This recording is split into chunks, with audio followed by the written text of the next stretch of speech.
नमस्कार साथियों, जितने भी मेरे साथी मुझसे जुड़े हैं वो ज़्यादा से ज़्यादा और जुड़ें। जितने जुड़े हैं उन सभी को भी मैं नमस्कार करता हूं, क्रांतिकारी इकबाल पेश करता हूं। साथियों, बहुत ही अहम जानकारियां हैं, आप सभी को दिख ही रहा है पिछले सप्ताह में और इस सप्ताह में अपन लोगों ने कितने काम किए। आप सभी को पता है साथियों, हमने इतना ज़बरदस्त मेहनत की है और मैं एक बार भी शायद लाइव नहीं आया हूँ इन दिनों में, जानबूझ के, क्योंकि जितना काम किया धरातल पे किया। और धरातल पे काम करते वक्त आप सभी को पता है एक एक डाटा हमने अपडेट किया आप लोगों से। न्यूज़पेपर्स ने, जितनी मीडिया थी उन्होंने भी हमारा सपोर्ट किया। तो साथियों, उस सपोर्ट की बदौलत आज हमारे विभिन्न मुद्दे भी उठे। लेकिन आप सभी से मैं ये कहना चाहता हूँ कि राजस्थान के इतिहास में पहली बार कई ऐसे काम हुए इन दिनों में जो आज तक नहीं हुए साथियों। बिल्कुल, आप सभी को भी नमस्कार, सत श्री अकाल, अस्सलाम वालेकुम, खम्मा गणी, राम राम, जय हिंद। साथियों, सभी साथियों को मेरा नमस्कार, क्रांतिकारी इकबाल पेश करता हूं। और आप सभी से सबसे पहली बात, मेरे जो सीएचओ के साथी हैं जो काफ़ी समय से इस भर्ती के लिए सीसीएच कोर्स की डिमांड कर रहे थे, उन सभी साथियों के लिए मैंने एक चीज़ें लिख के भी डाली थी। 2 दिन लगातार 2 बार प्रदर्शन हुए। कहाँ प्रदर्शन हुए आप सभी को पता है, स्वास्थ्य भवन पे 2 प्रदर्शन हुए, बड़ी न्यूज़ भी लगी। और अपन लोगों ने उन सभी न्यूज़ के ज़रिए से आप लोगों तक इन्फॉर्मेशन भी पहुंचाई, प्लस सारा डाटा भी मैंने एक के बाद एक दिन में 3-3, 4-4 में ट्वीट आए, जानकारियां आप लोगों से शेयर की। आप सभी साथियों से मैं ये कहना चाहता हूं कि तहे दिल से सबको शुभकामनाएं, जिन लोगों के नंबर आ चुके हैं और जो सीसीएच कोर्स की तैयारी कर रहे हैं उन लोगों के लिए भी, कि इस आंदोलन के दौरान हमारी 2 बार वार्ता हो गई, लेकिन मैंने लिख के सब कुछ डाल दिया सीएचओ के लिए। लेकिन सीएचओ से संबंधित सारी चीज़ें लिख के डाली, लेकिन मैं लाइव आके नहीं बता पाया और बताया भी नहीं मैंने, क्योंकि जो चीज़ें मुझे बतानी थी वो मैंने बता दी थी साथियों। लेकिन कुछ एक नई चीज़ें, अहम चीज़ें जो सीएचओ से संबंधित, पैरामेडिकल भर्ती से संबंधित, जो मतलब बहुत ही पहली बार ऐसा हुआ होगा, ऐसी चीज़ें हुई हैं, तो मैं आपको कह दूँ। नंबर 1, फर्स्ट नंबर चीज़, सीएचओ पे आ जाते। सीएचओ में सबसे पहले जो कोर्स का वेट कर रहे हैं, 2 मेन मुद्दे हैं अभी फ़िलहाल, जिसमें मेन मुद्दों में आ जाती हैं जो मेन चीज़ हैं। उसमें एक तो जुलाई माह से जो सीसीएच कोर्स शुरू होना है उसके लिए प्रदर्शन भी हुआ। मेरे साथ ही कुछ लोग ऐसे भी थे उसमें जिनकी ज्वाइनिंग इधर उधर बाहर दे दी गई थी, उन लोगों के लिए भी बात की गई। तो ज्वाइनिंग जो थी उसके विषय में उन्होंने ये कहा कि जो इंसान ज़्यादा ही बाहर है वो अपनी एप्लीकेशन दे दे, संभाग से भी बाहर है वो अपनी एप्लीकेशन पीडी ऑफिस में पहुंचा दे, जल्द से जल्द उनका भी समाधान किया जाएगा। प्लस दूसरी चीज़, जो सीसीएच कोर्स है उसके लिए मैंने साफ बोल दिया, अगर सीसीएच कोर्स यानी ब्रिज कोर्स शुरू करवा दिया जाता है जुलाई से, तो सारी समस्याओं का ऑटोमेटिक समाधान हो जाएगा। क्योंकि ब्रिज कोर्स अगर चालू होता है तो नंबर 1, उससे पहले इनको पूरी 457 लोगों की लिस्ट निकालनी पड़ेगी। प्लस वो तो चलो निकलती रहे, कोई दिक्कत नहीं है, जुलाई में भी निकले, पर सीसीएच कोर्स चालू होगा तो प्रक्रिया तो उसकी भी स्पीडली होगी।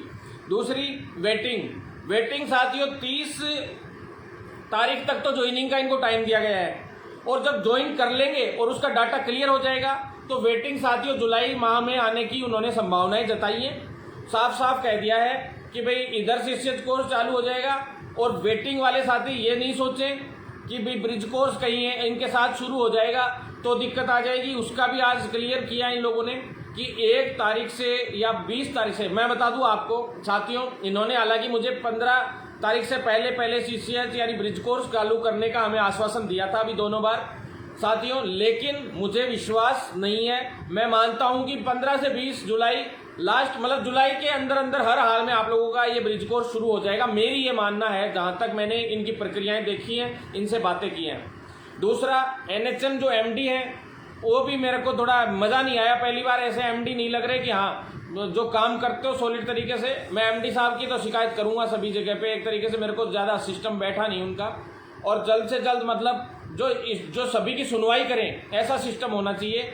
बात सुनने से पहले ही वो बोलने लग जाते हैं थोड़ा सा, लेकिन फिर भी उन्होंने चलो परिणाम जारी किया अंत में आके, तो उनका लिए उसको धन्यवाद। लेकिन अब आगे के काम भी वो प्रॉपर तरीके से करें और उनको बड़े आंदोलन का सामना नहीं करना पड़े। इसलिए मैं उनको कहना चाहता हूँ कि जल्द से जल्द हर एक मांग पे विचार करें। साथियों 956-57 लोग अभी लाइव है मेरे से जुड़े हुए हैं, नहीं 964,000 ही पहुँच गए अभी तो साथियों लगभग। तो साथियों आपसे निवेदन है कि आप सभी शेयर करें, आप सभी शेयर करें वीडियो, क्योंकि इसमें काफ़ी महत्वपूर्ण जानकारियां हैं अभी।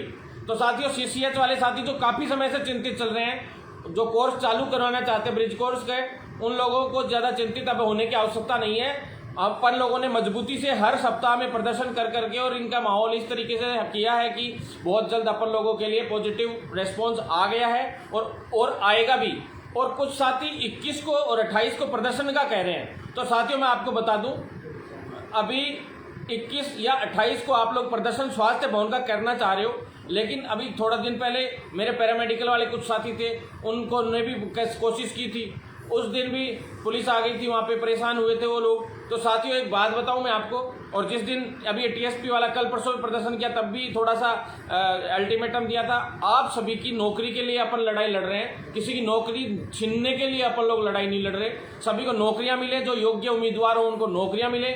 फर्जी उम्मीदवारों को बाहर करने का काम भी अपन ने इन दिनों में किए हैं, वो भी मैं बताऊंगा अभी सारा आपको। साथियों सभी साथी लोग, ये तो था उन साथी लोगों के लिए जो 7810 की भर्ती के लिए जो योग्य थे और जो वेटिंग का इंतजार कर रहे हैं, उन लोगों के लिए ये चीज़ें थी। वेटिंग बहुत जल्द आएगी।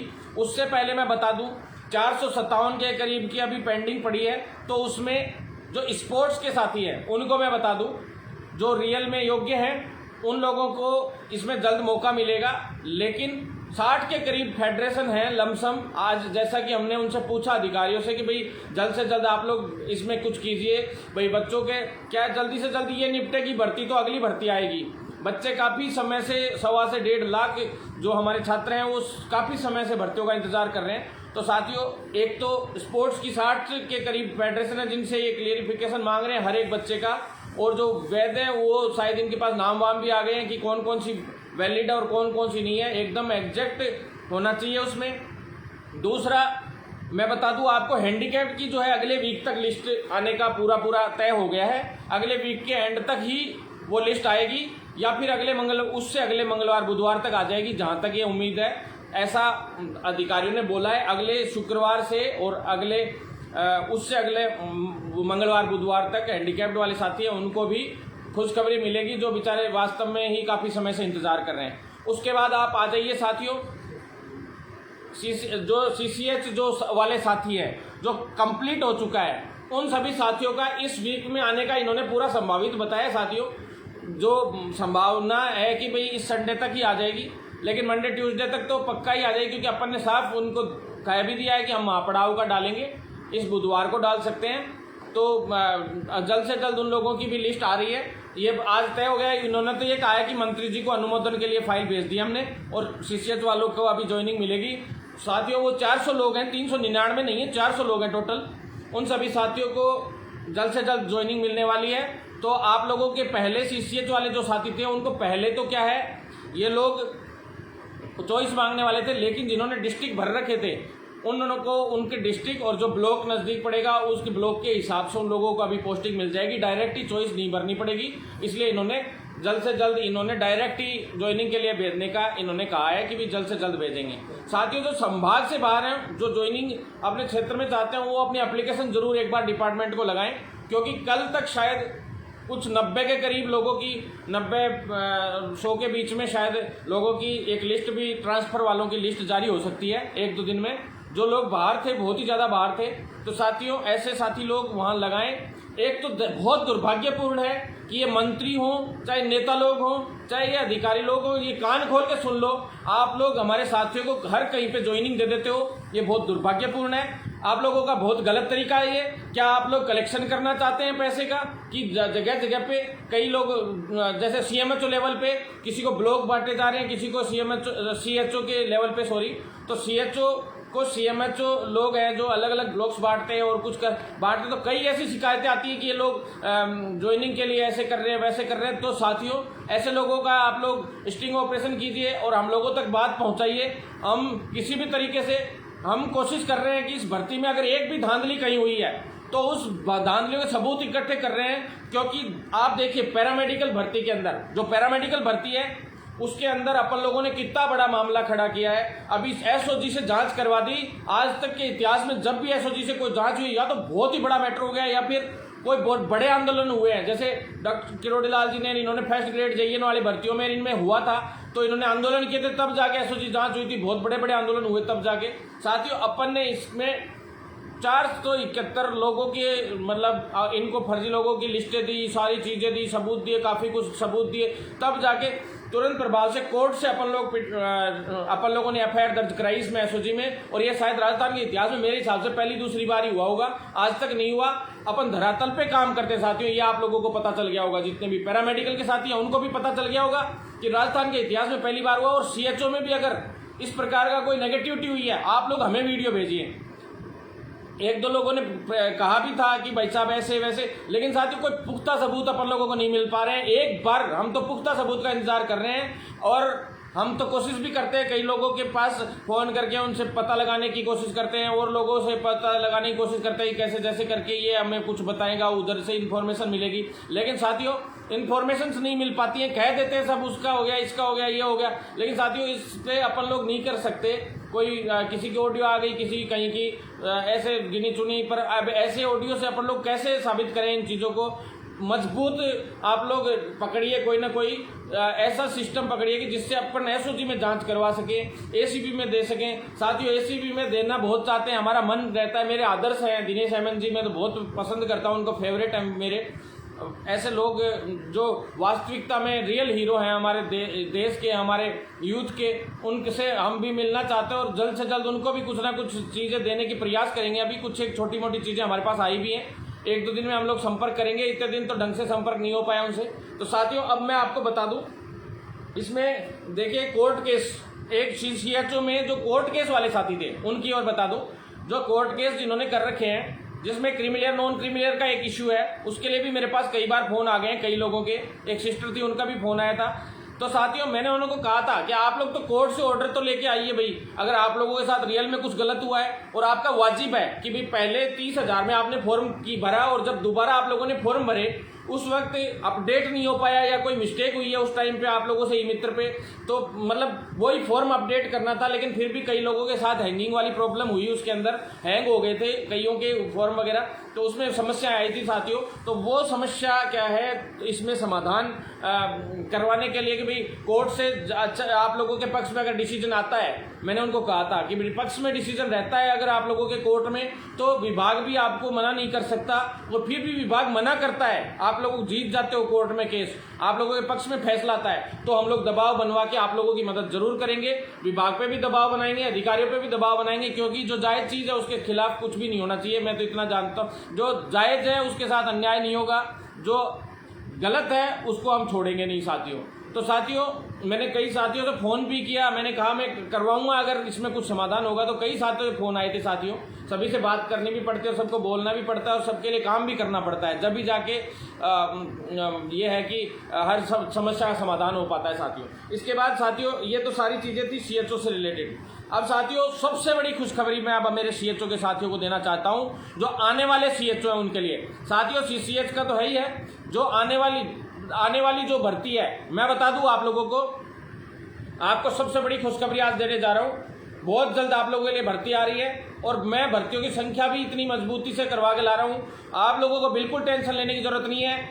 जो साथी लोग रियल में चाहते हैं सीएचओ बनना, उनके लिए मैं बता दूं, बहुत जल्द आपके लिए वैकेंसी आ रही है साथियों। आपको टाइम नहीं मिलेगा, जैसे ये अचानक से लेके आए थे वैसे ही एक भर्ती और आ रही है। आपसे निवेदन है, आप लोग तैयारी शुरू कर दीजिए, आप लोग सारे लोग बुरी तरह से तैयारी शुरू कर दीजिए साथियों। बहुत जल्द आप लोगों के लिए पॉजिटिव न्यूज़ आएगी, बस मैं इतना ही कहना चाहता हूं। इसके बाद सेकेंड, अब मुख्य मुद्दे पे साथियों, हैंडीकैप्ड वाले साथियों के लिए बता ही दिया, बाकी साथियों कोर्ट केस के ये सारे मैटर मैंने क्लियर कर ही दिए। अब साथियों, नेक्स्ट पैरामेडिकल भर्ती एक ऐसी भर्ती है जिसने राजस्थान के अखबारों में अभी सुर्खियों में है और वो आपके भाई की वजह से और आपके सभी भाइयों की वजह से जिन्होंने इसमें संघर्ष किया है, उन सभी को तहे दिल से धन्यवाद देता हूँ। और सबसे बड़ा धन्यवाद देता हूँ मैं कोर्ट को जिसने ऑर्डर दिया, और उससे बड़ा धन्यवाद देता हूँ कि एसओजी को, जो एसओजी की वजह से, और साथ में धन्यवाद देते हैं हम आरपीएमसी को भी, अधिकारियों को भी और अधीनस्थ बोर्ड को भी, जो तीनों ने कमेटी भी बनाई, इसमें जांच भी करवाई, और एसओजी ने भी इसमें इन पे थोड़ा शिकंजा कसा हर चीज़ पे। तो धीरे धीरे सभी लोगों के फायदे से जो फर्जी लोग हैं उनको बाहर करने का काम बहुत जल्द हो गया है। आज आरपीएमसी की बड़ी बैठक हुई है, बोर्ड की बैठक हुई है, उस बैठक में अच्छे फैसले हुए हैं। वो फैसले अभी हम लोग आप लोगों के सामने नहीं रखेंगे, हमारे पास जो न्यूज़ आई वो, लेकिन आप लोगों से मैं इतना ही कहना चाहूँगा कि जो जायज़ है उसके साथ जायज़ होगा, जो फर्जी है, जो गलत तरीके से इस भर्ती में घुसने के प्रयास किए हैं, वो उनको बख्शा नहीं जाएगा और उन लोगों को इसमें लिस्ट में कहीं मौका नहीं मिलेगा। मैं इतना कहना चाहता हूँ। दूसरी बात, जो फेयर अभ्यर्थी हैं, जो 30/7 का रजिस्ट्रेशन लेके बैठे हैं और बिल्कुल क्लियर आरपीएमसी और आरयूएचएस के हो, चाहे कोई अदर भी जगह का हो, लेकिन क्लियर हो, एकदम साफ सुथरे तरीके से रेगुलर क्लासेस लेके उसने अगर इसको पूरा किया है, तो उस साथी को भी बहुत जल्द नियुक्ति मिलेगी। और आप समझ भी गए होंगे कि नियुक्ति भी हम लोग ही किसी भी तरीके से, चाहे आंदोलन करके, चाहे दबाव बना के, चाहे जल्द से जल्द सरकार को इस भर्ती को पूरा करवाने का काम भी हम ही करेंगे। धरातल पे कौन कौन काम कर रहा है ये सब आप लोगों को पता चल गया होगा साथियों। और जो फर्जी लोग हैं उन लोग सतर्क हो जाए, चाहे उनको एसओजी बिल्कुल नहीं बख्शेगी साथियों। मुझे पूरा विश्वास है एसओजी पे, हम लोगों को पूरा विश्वास है दिनेश हेमंत जी पे और सभी पे। वो रिट पिटीशन भी आपने देख ली होगी कोर्ट में। सबसे बड़ा धन्यवाद देता हूं मैं विनोद भाई को, जो हमारा विनोद कुमार यादव भाई को और उपेंद्र भाई को, जिन्होंने इसमें निडरता से एसओजी में जांच के लिए, हम 3 लोगों के नाम से पिटीशन दिए साथियों, और मेरा भी नाम था उसमें पिटीशन में। हम तीनों ने पिटीशन दायर की थी और उसमें बहुत पॉजिटिव तरीके से एक अभ्यर्थी होते हुए, एक जागरूक अभ्यर्थी होते हुए एसओजी तक पिटीशन दायर करने में, और सारा काम हम लोगों का, सब हमारे भाई के जुनून को सलाम करते हैं हम विनोद भाई को, कि वो रेगुलर भागदौड़ करके, और कोर्ट में मैं भी टाइम दे रहा था लेकिन मैंने टाइम उनसे कम दिया। रियल में जो हकदार होगा उस चीज़ का, उसको हम हमेशा सल्यूट करेंगे, हमारे भाइयों के संघर्ष को, और उनको आगे बढ़ाएंगे साथियों। बहुत जल्द इसके लिए जो फर्जी अभ्यर्थी वो बाहर होंगे, और जो आरयूएचएस और आरपीएमसी के हों, चाहे जो फेयर अभ्यर्थी हैं, उन लोगों को इसमें भर्ती में अब मौका मिलेगा, ये मैं आपको वादा करता हूँ। एलटी वाले साथी हैं, उनकी लिस्ट के लगभग मेरे को लगता है कि भाई जो सेकेंड वीक है अगले माह का, उसमें आने की संभावना है। और बहुत जल्द ईसीजी की जो लिस्ट है, ईसीजी के लिए मैं बता दूँ आप लोगों को साथियों, ईसीजी की जो एब्सेंट वाली जो ये प्रक्रिया है, ये पूरी होने वाली है जल्द से जल्द। ये पूरी होते ही उसके 30 तारीख से पहले जहाँ तक मेरे को संभावित तिथि का लगता है, जैसा आज अधिकारियों से हमारी बात हुई, हम लोग सिर्फ इसका वेट कर रहे थे कि फर्जी अभ्यर्थियों को पूरी तरह से बाहर कर दिया जाए, जिससे जो फेयर अभ्यर्थी हैं ईसीजी के, मेरे को एक ही डर लगा हुआ है ईसीजी में, मैं हर चीज़, अब एब्सेंट लिस्ट भी सभी की आई तो थोड़ा और हल्का सा इंतजार हो जाए। लेकिन मेरे ईसीजी के एक भी साथी के साथ, जो राजस्थान का एक भी साथी है, उसके साथ धोखा नहीं होने दूंगा, उनके साथ गद्दारी नहीं होने दूंगा। जिन्होंने पढ़ाई की है उनके साथ हम नहीं गलत होने देंगे, चाहे हम कितना भी संघर्ष करें।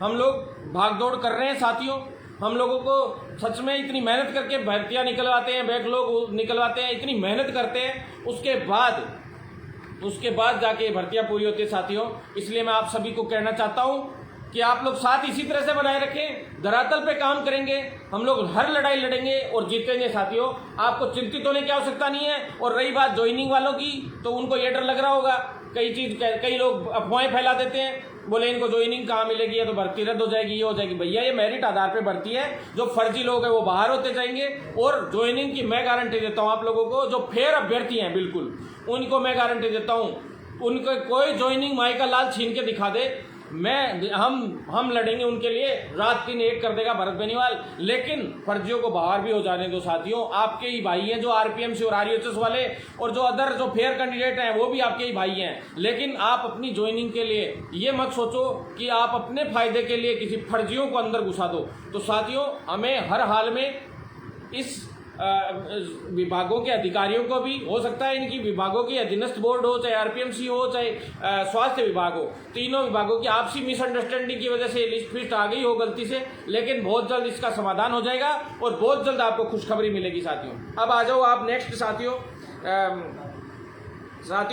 मैं बता देता हूँ आपको, ईसीजी वाले साथी ज़्यादा घबराए नहीं और उनका भी बहुत जल्द समाधान होगा और इसी महीने में लगभग जून माह में पूरा कर लेंगे अपन लोग। कोई चिंता की बात नहीं है। आप लोगों का कोई जो केसेस हैं कोर्ट केसेस, वो भी कोई ज़्यादा वो नहीं है।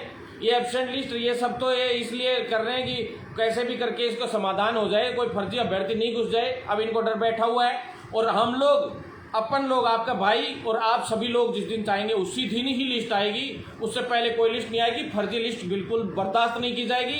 कान खोल के सुन लें सारे अधिकारी।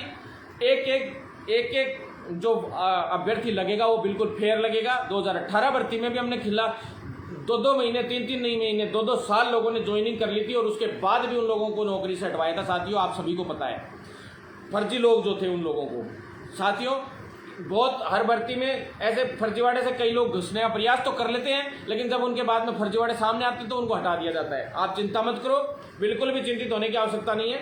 उसके बाद साथियों सबसे बड़ी बात मैं आप लोगों को बता दूं, RUHS के, RPMC के और RNC के जो स्टूडेंट्स हैं वो मेरे पास बहुत ज़्यादा फ़ोन कर रहे थे।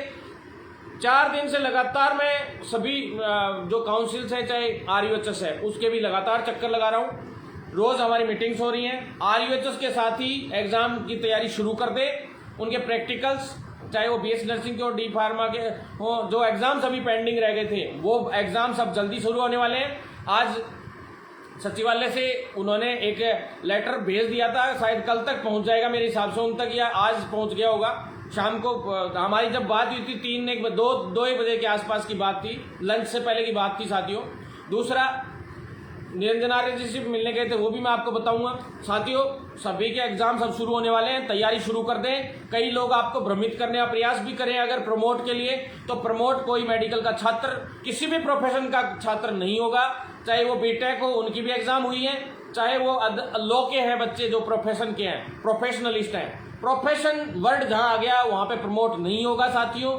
ये ग्रेजुएशन वाले साथी हैं जो उन लोगों को प्रमोट कर दिया गया है हालांकि, तो उनके आधार पे आप लोग ये मत समझो। पिछली बार मैंने प्रयास किए थे और मुझसे ज़्यादा प्रयास कोई कर नहीं सकता। दिल्ली तक से मैं आप लोगों को प्रमोट करवा के लाया था, आपको सबको ध्यान है। उसके बावजूद प्रमोट नहीं हो पाए थे मेडिकल के छात्र, क्योंकि सुप्रीम कोर्ट तक का आदेश आ गया था, दिल्ली हाई कोर्ट का आदेश आ गया था कि इनको प्रमोट नहीं किया जाए। तो बिल्कुल आप लोग भ्रमित ना हो, आप लोग तैयारी शुरू कर दें। आप लोगों के एग्जाम टाइम पे होंगे। आरपीएमसी और आरएनसी का दोनों का शेड्यूल एकदम फिक्स जारी होगा, एक एक परिणाम टाइम पे आएगा। सबसे बड़ी शिकंजा हमें कसना होगा काउंसलिंग पे साथियों। काउंसिल जब काउंसलिंग करवाती है बच्चों की, शुरुआत में जब फर्स्ट ईयर के लिए बच्चे लेते हैं, पैरामेडिकल के लो चाहे आरएनसी के लो, ये 6-6 महीने 8-8 महीने सिर्फ काउंसलिंग में लगा देते हैं और उसको लेट होने के चक्कर में फर्स्ट ईयर ही उनके 18 महीने में 2 साल में होती है और वो नुकसान होता है उन लोगों को।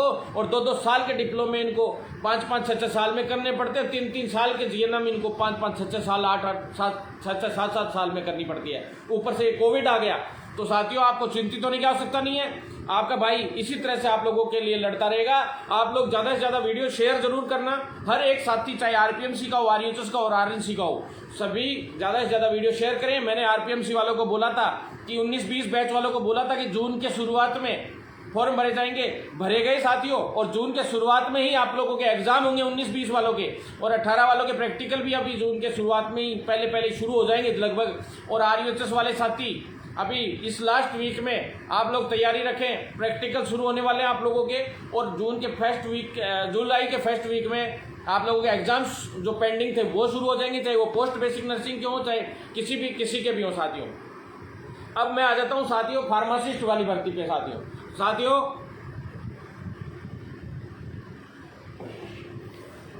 जो फार्मासिस्ट भर्ती है उसके लिए बिल्कुल चिंतित ना हो। लिखित परीक्षा से भर्ती होगी, 100% लिखित परीक्षा से भर्ती होगी। रोज लोग चक्कर भी लगा रहे हैं, हम उनके भी खिलाफ नहीं है। जो साथी संविदा पे उनको बोनस अंक मिले, लेकिन ये भर्ती लिखित परीक्षा से होगी। हम हर हाल में पूरी ताकत झोंक देंगे। कुछ साथी लोगों ने ये कहा था कि आयुर्वेद नर्सेज की भर्ती है, वो साथियों बोले कि मेरिट से हो गई, आप कह रहे थे लिखित परीक्षा से होने की संभावनाएं आ गई सारी भर्तियां। तो साथियों मैं बता दूं, आयुर्वेद का सिस्टम इनके अंडर में नहीं आ रहा है। मेडिकल हेल्थ वाले जो हैं इनके, जैसे मुकुल शर्मा जी इनके अंडर में जो नियम बने हैं वो सारे इसके अंडर में बने हैं। आयुष का अलग विभाग बना रखा है इन्होंने एक तरीके से, और वो सीमा शर्मा जी के थ्रू ऑर्डर जारी हुआ, उसके लिए हम जल्द बात करेंगे। आयुर्वेद के जितने भी नर्सेज हैं वो सारे के सारे व्हाट्सएप ग्रुप बनाए और मुझे जोड़े, जिससे हम लोग इस मुहिम को आगे पहुंचा सकें। फार्मासिस्ट भर्ती की वित्त विभाग में, अभी फार्मासिस्ट भर्ती वाले कान खोल के सुन ले साथियों, एक एक साथी, फार्मासिस्ट भर्ती की फाइल वित्त विभाग से वापस लौटी गई थी पिछले वीक में। मैंने जानबूझ के ये मैंने अभी वीडियो नहीं डाला था क्योंकि मैं एक बार पूरी तरह से देख लेना चाहता था। तो साथियों उनकी फाइल वापस लौट गई थी डिपार्टमेंट में वित्त विभाग से। पहले वित्त विभाग में चली गई थी, लेकिन उसमें एक डेफिशिएंसी छोड़ दी गई थी छोटी सी, उस डेफिशिएंसी की वजह से वापस डिपार्टमेंट में आ गई थी। और अब उसमें जो पोस्ट है और वो वित्त विभाग में पूरी की पूरी जा रही है और सैंक्शन होकर आएंगी, पूरी की पूरा सैंक्शन होगा, फिर CMR जाएगी। आप टेंशन मत लो। जैसा कि आज आसिफ भाई मेरे साथ थे, निरंजन आर्य जी से रेगुलर हम मिल रहे हैं। OT टेक्नीशियन का जो भर्तियों का कैडर है, OT टेक्नीशियन जो भर्तियां हैं, कैथ लैब है, नेत्र सहायक है, मेरे साथी लोग, सारे साथियों के लिए भर्तियां आने वाली हैं। आप लोग लेकिन एक चीज़ ध्यान में रखो, अभी वित्त विभाग से, आसिफ के सामने की बात है, वित्त विभाग से फाइल क्लियर होके CMR चली गई है, CM साहब के ऊपर है। अब जल्द से जल्द वो कब तक जल्दी से जल्दी इस भर्तियों को हरी झंडी दे देते हैं। तो OT टेक्नीशियन का कैडर और जो पोस्ट क्रिएशन का दोनों का काम क्लियर हो चुका है, लगभग तय हो चुका है पूरा का पूरा। वित्त विभाग से फाइल CMR में जा चुकी है और बहुत जल्द इसको पॉजिटिव तरीके से आगे बढ़ाते हुए भर्तियां निकाली जाएंगी।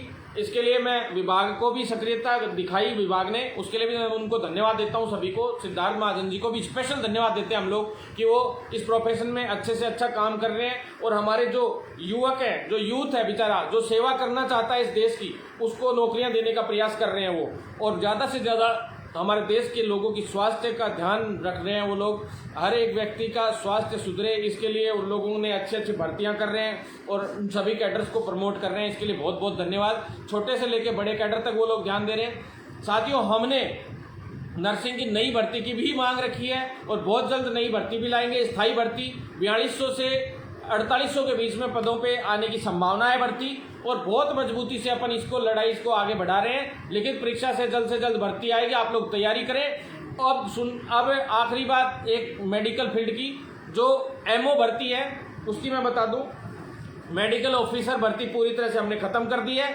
क्योंकि उसके अंदर पूरा मामला पूर्ण हो चुका है। मेडिकल ऑफिसर की वेटिंग जितने पदों पे हमने बताई थी वो पदों पे आई है। 139 पदों के लगभग, 140 पदों के लगभग वेटिंग आई है। और साथियों जैसा हमने ट्वीट किया था वैसे की वैसे सारी चीज़ें आई हैं। अब साथियों उसके बाद आ जाते हैं सबसे मेन बात पे, जो काफ़ी समय से मेरे साथी रेट और पटवारी वाले साथी जो बहुत इंतज़ार कर रहे थे, उनसे पहले निरंजन आर्य जी, राजस्थान का पहला ऐसे प्रमुख सचिव जिस व्यक्ति ने भर्तियों के लिए स्पेशल मीटिंग ले लेके 2 सप्ताह हो गए। आप लोगों ने मेरी पिक्स भी देखी होगी। 1 महीने के अंदर 418 पन्नों की फाइल मैंने सौंपी निरंजन आर्य जी को, हर भर्ती के लिए अलग अलग, कि कैसे तो इस भर्ती को निपटाया जा सकता है, कैसे इस भर्ती को जल्द से जल्द इसमें बच्चों को राहत मिल सकती है।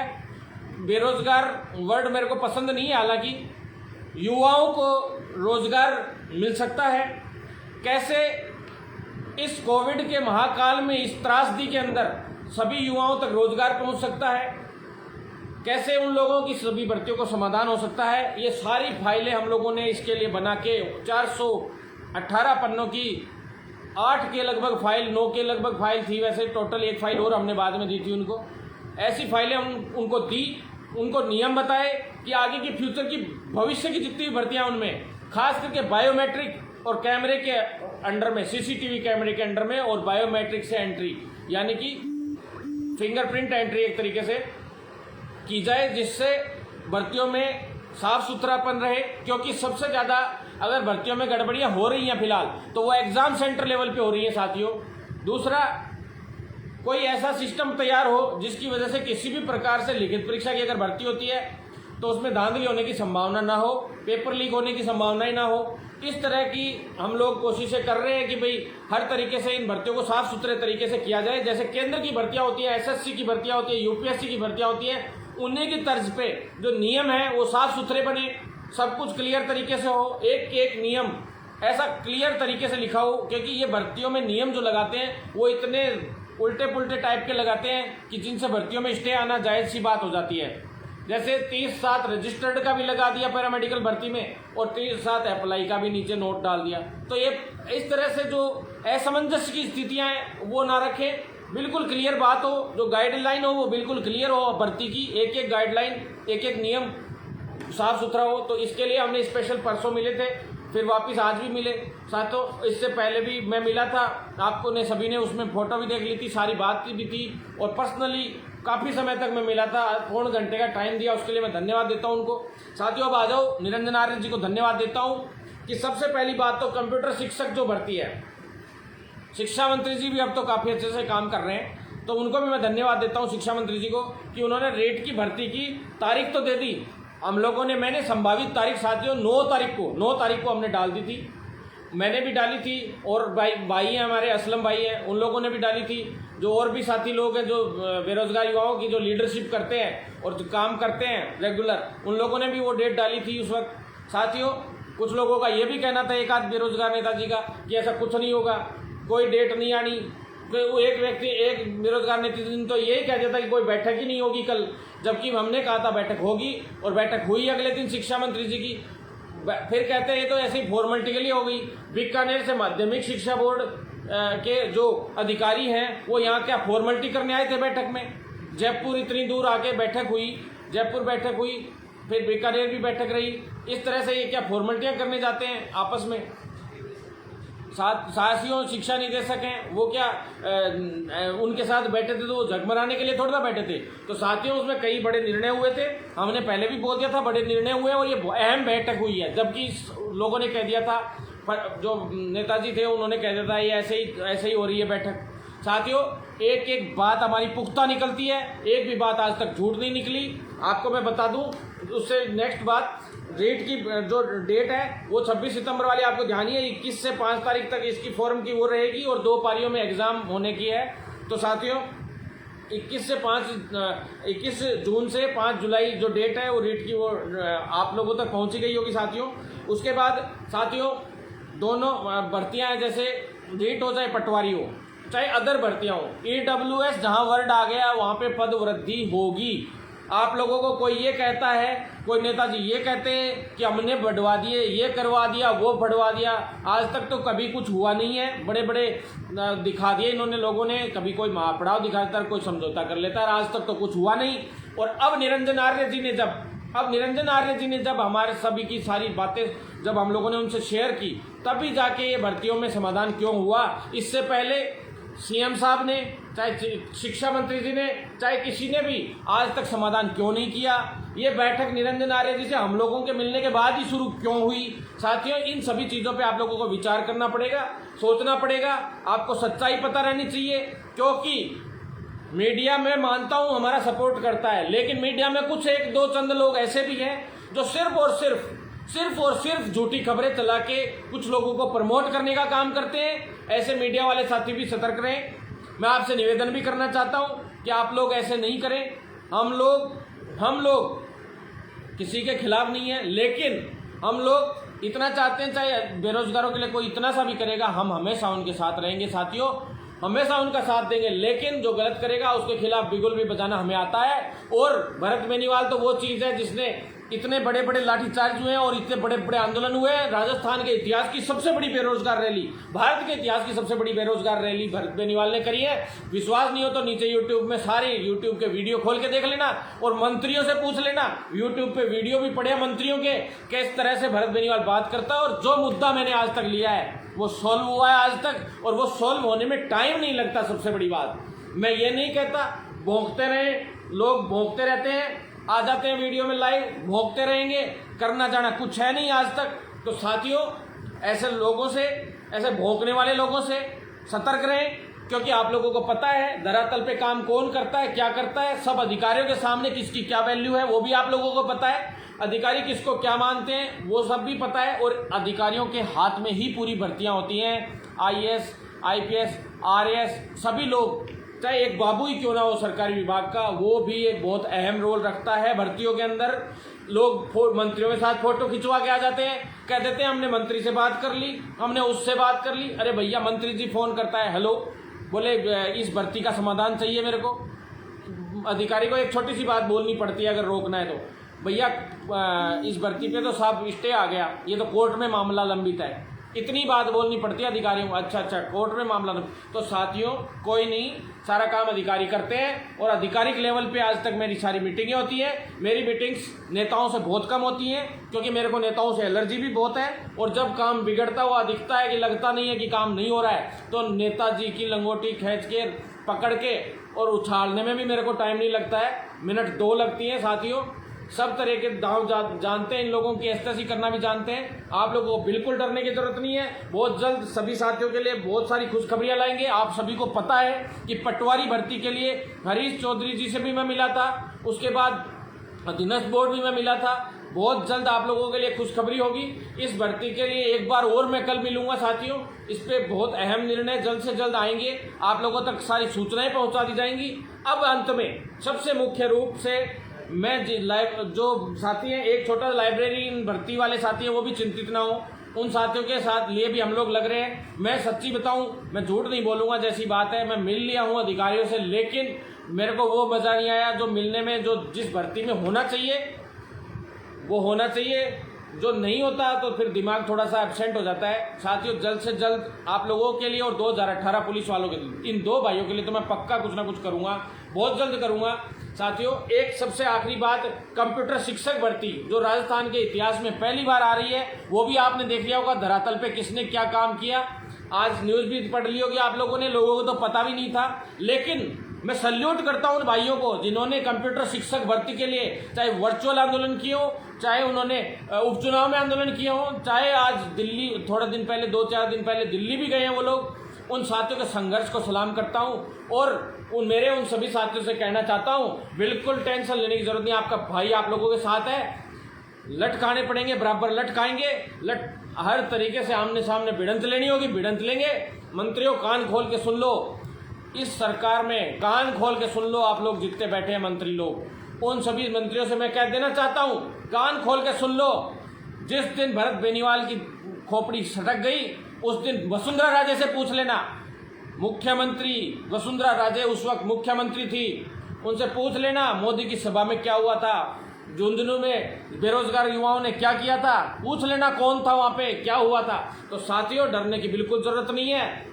मुख्यमंत्री को चैलेंज करना पड़ेगा, प्रधानमंत्री को भी चैलेंज करना पड़ेगा, तो हम लोग करेंगे, लड़ेंगे, इस लड़ाई को आगे बढ़ाएंगे। लेकिन आप लोगों का साथ होना बहुत जरूरी है साथियों, आप लोगों का साथ बना रहेगा तो मैं वाकई में कह रहा हूं, जिस तरह से कंप्यूटर शिक्षकों के लिए बहुत जल्द हरी झंडी मिल चुकी है और वित्त विभाग से सभी जगह से सारे मामले क्लियर करवा के बहुत जल्द इसको निपटाएंगे और बहुत जल्द उनकी रोजगार की व्यवस्था करेंगे। इसी तरह से रेट की भर्ती है, उसमें भी मेरे को सरकार की मंशा में अभी खोट नजर आ रही है, क्योंकि रेट की जो भर्ती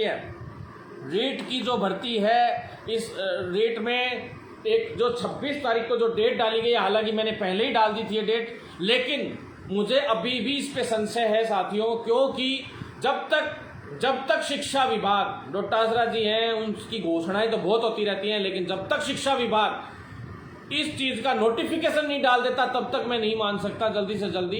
हालांकि नोटिफिकेशन डाल दिया, लेकिन पुख्ता परीक्षा ही, नोटिफिकेशन डालने की बात चल रही है, पूरा काम हो रहा है, आगे की प्रक्रिया हो रही है। लेकिन साथियों 26 तारीख को जिस दिन परीक्षा हो जाएगी, उस दिन मैं मानूंगा कि वास्तव में हाँ हो गई, क्योंकि साथियों 26 को फिर से फर्स्ट ग्रेड का एक इन्होंने तंज उड़ा जाके रख दिया।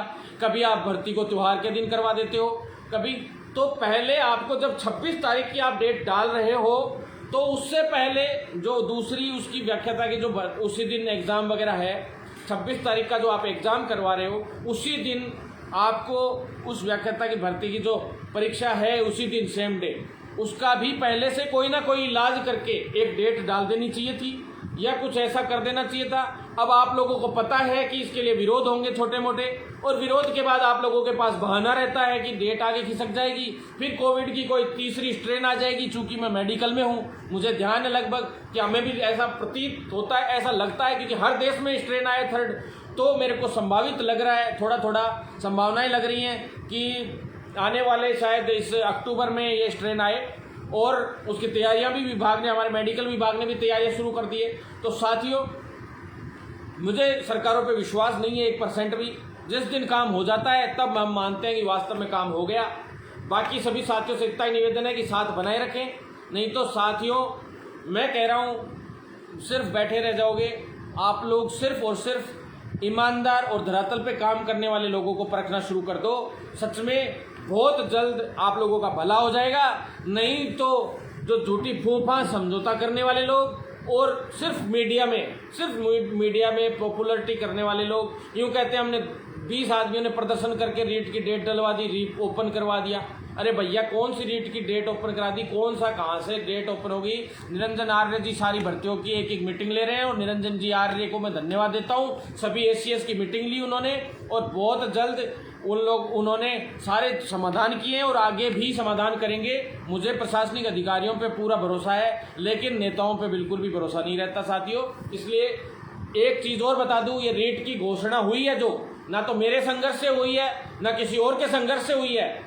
ये जो घोषणा हुई है, वो एक बात और बता देता हूं मैं आपको, इस सरकार के जो अभी हालात चल रहे हैं, इस सरकार के साथ जो मामले चल रहे हैं, उन मामलों को देखते हुए कि सचिन पायलट जी चले जाएंगे, कभी सचिन पायलट जी का इधर उधर होने का चल रहा है, कभी क्या यूँ न्यूज़ चल रही है रोज़ रोज़, तो उनका चलने वालने का तो नहीं है, लेकिन है नहीं है मुझे नहीं पता, लेकिन उनके जाने की इनको संभावनाएं लग रखी हैं। इन्होंने रोज़ इनकी एस्टेसी कर रखी है, जो हैं कुछ विधायक लोग हैं, उन्होंने इनके रोज़ आरोप प्रत्यारोप चल रहे हैं। तो उन चीज़ों को छुपाने के लिए भी इन लोगों ने युवाओं का ध्यान भटकाने के लिए 26 तारीख को इमरजेंसी में ये घोषणा की है। और साथियों, ना तो इसका हकदार मैं हूँ ना कोई और है। फॉर्म रीओपन होने थे, एग्ज़ाम होनी थी, बहुत दिनों से सारी चीज़ें तैयार थी साथियों। अधीनस्थ बोर्ड, सारे बोर्ड हैं जो भी, चाहे माध्यमिक शिक्षा बोर्ड हो, चाहे सारे बोर्ड हो, RPSC हो, सभी अभी खुले हैं। उसमें 25% स्टाफ आता था, अब स्टाफ की संख्या बढ़नी शुरू हो गई है। सारे डिपार्टमेंट सब चालू हो गए हैं, जल्द ही प्रक्रियाएं चालू हो जाएंगी। किसी के आंदोलनों से, किसी चीज़ों से अभी फिलहाल कुछ नहीं हुआ है। हाँ, निरंजन आर्य जी को मैं धन्यवाद देता हूँ, उन्होंने वास्तव में बहुत कुछ किया है युवाओं के लिए। जो हमारा पहले आज एक महीने से 3 बार हम मिल चुके हैं, कई फाइलें उनको जमा कराई, सारी प्रोसेस हमने बताई कि कैसे निपटानी है, कैसे ये करना है, तब जाके ये होगा, नहीं तो फिर से भर्तियाँ कोर्ट केसों में फंसेंगी। तो सारी चीज़ें उनको हमने बताया। साथियों, आप लोग चिंतित ना हो, 2018 वाले मेरे साथी हैं, उनका मुद्दा में एक बार हमें वित्त विभाग से पूरा पता कर लेने दो कि फाइल कहाँ तक पहुँचे, कहाँ तक नहीं। सभी साथियों को, कई साथी लोग मेरे मेडिकल छात्र के जो अभ्यर्थी हैं, वो ये कहते हैं कि भाई साहब आप मेडिकल को छोड़ के अलग विभागों में मत जाओ, ज़्यादा मत जाओ, ये भी कहते हैं कई साथी लोग, वो चिंतित हैं। तो मैं साथियों आप लोगों के हमेशा साथ हूँ। भर्तियों में, किसी भी भर्ती में अगर मैंने इतनी सी भी कमजोरी आने दी हो तो आप बता दो। मेरा जो अदर टाइम था वो निकाल के मैंने मेरे दूसरे भाइयों के लिए दे दिया, क्योंकि मेरे घर में BEd वाले मेरे छोटे भाई भी हैं, STC वाले भी मेरे भाई हैं, मेरे परिवार में, मेरे ख़ानदान में हर तरह के लोग हैं। क्या उनका साथ देना बुराई है? आप लोग खुद बता दीजिए। और क्या आप लोग देखते हो कि भरत बेनीवाल रियल में कुछ कर सकता है? हमारे तो करे ही करेगा। क्या आप लोगों के लिए गर्व की बात नहीं है ये कि आप सभी भाई लोग, हम सभी भाई लोग आपस में साथ मिलके, सारे युवा एकजुट होके इन सरकारों को सबक सिखा के और बेरोजगार युवाओं के लिए रोजगार की व्यवस्था करेंगे। दूसरी बात मैं आपको बता दूं, रोजगार की व्यवस्था केवल सरकारी नौकरियां नहीं होती है, आप लोग आत्मनिर्भर भी बने और आत्मनिर्भरता के साथ अपने अपने छोटे लघु उद्योग, छोटी मोटी चीज़ें भी शुरू करें साथियों, क्योंकि कोविड है ये, और कोविड कब तक जाता है कब तक नहीं आता है तो इसका अभी तक कोई भरोसा नहीं है। तो आप लोग सिर्फ और सिर्फ आपके भाई में विश्वास बनाए रखें, आप लोग एक दूसरे में विश्वास बनाए रखें, लेकिन सच्चे और ईमानदार व्यक्ति को पहचानना शुरू कर दें, जिससे आप लोगों का भला हो सके। साथियों, मेरे जितने साथी लोग हैं, जितने मुझसे जुड़े हुए हैं, सभी ये वीडियो शेयर जरूर करना, क्योंकि मेरे रीट पटवारी वाले जो बाकी साथी हैं इन तक भी इन्फॉर्मेशन पहुंच सके, और CCH कोर्स वाले जो साथी हैं वो तैयार रहे। अगर कोई ज़रूरत होगी तारीख की, जिस दिन हम लोग बता देंगे। 21 तारीख को जो तारीख है उसके लिए मैं स्पेशल बता दूं साथियों, सभी अपने अपने जिला कलेक्ट्रेटों पे कलेक्टर्स को जाके ज्ञापन दें और वहाँ प्रदर्शन करें, क्योंकि मुझे पता है कि अपन लोगों को कैसे तैयारियां करनी होंगी आंदोलन के लिए, महापड़ाव के लिए, और किस तरह से हम लोगों को इस पूरे सिस्टम को बदलना है। इस पूरे CHO को में शोषण को रोकते हुए जल्द से जल्द ब्रिज कोर्स चालू करवाते हुए आप लोगों की 40,000 सैलरी का व्यवस्था करना है, क्योंकि आप लोग रियल में हो 40,000 के की तनख्वाह के लायक, और दूसरा आप लोग हो 4800 पे ग्रेड के लोग, क्योंकि आप एज ए जूनियर डॉक्टर की तरह काम करोगे तो आप लोगों को ये काम करना ही करना है। तो सभी साथी बिल्कुल साथ बनाए रखें। हर मुद्दे पे आपका भाई आप लोगों के लिए लड़ाई लड़ता रहेगा, इसी तरह से संघर्ष करता रहेगा। आप सभी साथियों को जिनने मुझे कमेंट किए, मेरे साथियों सभी को सैल्यूट, धन्यवाद। जो मुझे सपोर्ट करते हैं उनको धन्यवाद, और सभी के मैं कमेंट्स तो देखता ही हूँ मेरे सभी साथियों के, तो उन सभी साथियों को जवाब भी पहुँच जाते हैं जो सपोर्ट करते हैं। और ज़्यादा से ज़्यादा साथी और ज़्यादा जुड़े, जिससे हम लोग चाहे ट्विटर हो, चाहे यूट्यूब हो, चाहे फेसबुक हो, सभी पे फॉलो अप करें, जिससे हमारा हौसला बुलंद होता है साथियों। और आप लोगों के इस सहयोग की वजह से और हमारे हौसलों के बुलंद होने की वजह से ये सरकारें हिलती है और इनसे हम काम करवा के लाते हैं। धन्यवाद साथियों। इसी के साथ क्रांतिकारी सलाम करते हुए मैं इस वीडियो को यहीं विराम देता हूँ। धन्यवाद साथियों।